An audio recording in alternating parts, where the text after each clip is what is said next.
KG ఎర్రగడ్డ, KG ఉల్లగడ్డ, KG తెల్లగడ్డ, కేజీ ఎర్రగడ్డ, కేజీ ఉల్లగడ్డ, కేజీ తెల్లగడ్డ. ఏంద్రా కళ్ళు కనిపెట్టలేవా? సారీ అన్న, చూసుకోలేదు. సరేలే చూసుకొని పో. పాత సామాన్లు, ఎర్రగడ్డలు, బఠానాలు, డబ్బులు.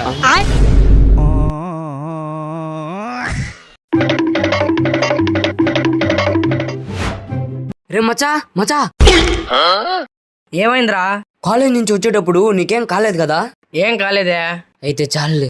ఏమైందిరా? కాలేజ్ నుంచి వచ్చేటప్పుడు కుక్కల్ని పట్టుకునే వాళ్ళు కూడా వచ్చారంటరా. వాళ్ళు నిన్ను ఎక్కడ పట్టుకొని వెళ్ళిపోతారనేసి నువ్వు ఉన్నావు లేదో చూడ్డానికి వచ్చానరా.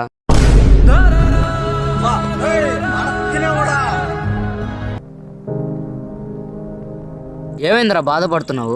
ఏం చెప్పేదిరా, మా ఇంటి పక్కన ఒక అవ్వ ఉంది. ఆ అవ్వకి 3 రోజుల నుంచి ఆరోగ్యం బాగలేదురా. పాపం మా అవ్వకి హాస్పిటల్ పోవడానికి కూడా డబ్బులు లేవురా. అయితే ఇమ్రాన్స్ జనరల్ హాస్పిటల్ కి తీసుకెళ్లొచ్చు కదరా. ఆ హాస్పిటల్ ఏముందిరా స్పెషల్ గా? ఇది మన వెంకటగిరిలో కొత్తగా పెట్టిన హాస్పిటల్ రా. ఈ హాస్పిటల్లో స్పెషల్ వచ్చేసి మనం 10 రూపాయలు ఫీజు కట్టి ట్రీట్మెంట్ చేసుకోవచ్చురా. Imran's general hospital. ఈ హాస్పిటల్లో మనం 10 రూపాయల ఫీజు కట్టి ట్రీట్మెంట్ చేసుకోవచ్చు. ఒకవేళ హాస్పిటల్ కి రాలేని పరిస్థితిలో ఉన్న ముందున్న నంబర్ కి కాల్ చేస్తే డైరెక్ట్ గా డాక్టర్ గారి ఇంటికి వచ్చి మరీ ట్రీట్మెంట్ చేస్తారు. ఇదే కాకుండా ఆన్లైన్ ద్వారా వీడియో కాల్ చేసి మీ ప్రాబ్లం ఏంటో కూడా చెప్తారు. ఈ హాస్పిటల్ అడ్రస్ వచ్చేసి సుమన్ డెంటిస్ట్ హాస్పిటల్ పక్కన పాలంకోట రోడ్, వెంకటగిరి. మీకు ఇంకా ఏ ఇన్ఫర్మేషన్ కావాలన్నా కిందున్న నంబర్ కి కాంటాక్ట్ అవ్వండి. హలో ఫ్రెండ్స్, ఈ అబ్బాయి నా కెమెరామ్యాన్. పాప ఈ అబ్బాయికి ఇనిపిదు, మాట్లాడలేడు. ప్లీజ్ ఈ అబ్బాయి కోసం లైక్ చేయండి, షేర్ చేయండి, సబ్స్క్రైబ్ సబ్స్క్రైబ్ చేయండి. బెబ్బే బెబ్బే బెబ్బే బు.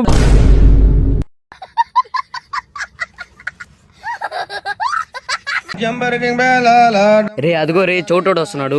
ఇప్పుడు వాడు కాడ పోయేసి వాడు బజార్కి వెళ్తున్నాడో లేదో అనేసి అడిగేసి వస్తాను చూడు. రే నువ్వు కూడా చోటాడే కదరా?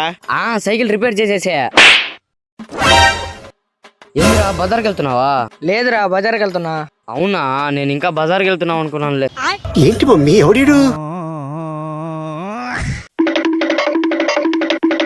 రే మచ్చా, ఎక్కడికి వెళ్తున్నావురా? రే నేను మాకు తెలిసిన అంకుల్ వాళ్ళ ఇంటికి వెళ్ళాను రా. అక్కడ అంకుల్ ఉండేసి బాబు సిగ్గుపడకు, ఈ ఇల్లు మీదే అనుకోమన్నారు రా. సర్లే అనేసి ఆ ఇల్లు అమ్మేశాను రా. ఇప్పుడు అంకుల్ గారు నన్ను తరుముకుంటున్నారు రా.